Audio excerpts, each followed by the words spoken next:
A member of my team back in Phoenix joined that citizenship ceremony and spoke on my behalf. And after the event was over, I asked her how it went. She answered by telling me about her experience. You see, the staffer who went to the citizenship ceremony on my behalf is a young woman named Erica Andiola.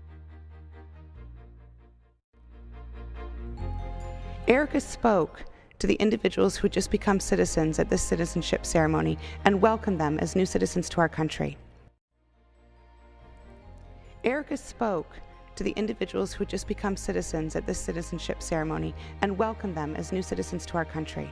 And what she said to me afterwards was that one day she hopes to sit in that citizenship ceremony herself. This is the reason we must get to immigration reform. Reform legislation. It is vital that we approach the issue of immigration with a sense of urgency, a spirit of compassion, and a commitment to security. Most important, reform must provide a path to citizenship for undocumented immigrants and allow them to emerge from the shadows. My congressional office has one of the highest volumes of immigration cases in California, and the stories that are shared with me are heartbreaking. The current wait time for many family members to reunite the United States can be 10 years or more. Dreamers who come to the United States as young children and are pursuing a college degree or serving in the military have limited or no career opportunities and are stuck in endless limbo.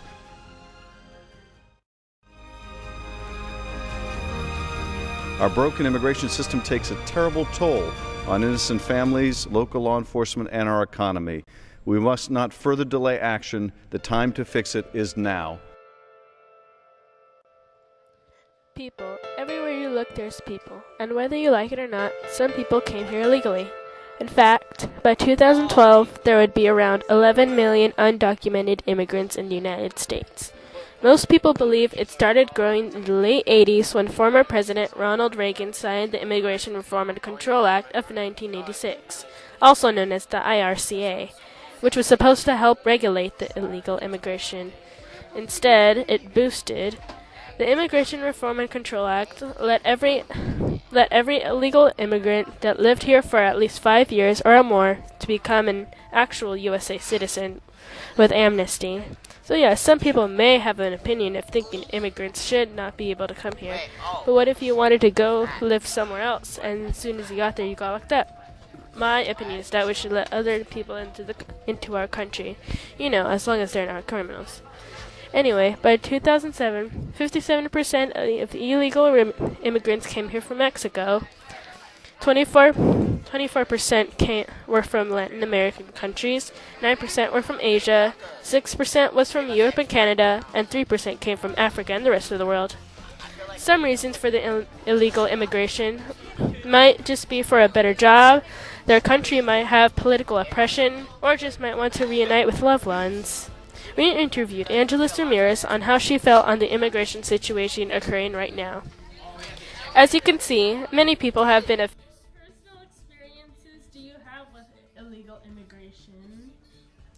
Well, I'm personally affected by the amnesty back in 1986. Thank God that law was passed and my entire family was able to benefit from the amnesty, and I was able to get a job.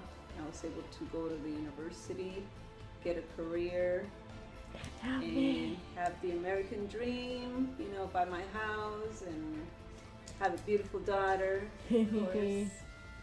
So it's definitely been a positive in my life, and I'm very, very, very grateful. Some of the questions that did not show up were, how do you believe Congress is handling this immigration situation? Do you believe in amnesty towards people who have come here illegally? Her answers were that she believes that Congress is doing their best, and she believes that if people are hardworking and pay their taxing and follow rules, they shall be granted amnesty. By our immigration reform in positive ways. These people help boost our economy by also paying their taxes, starting small businesses, and doing some jobs that most people don't want. This is why, in my opinion, we should let people into our country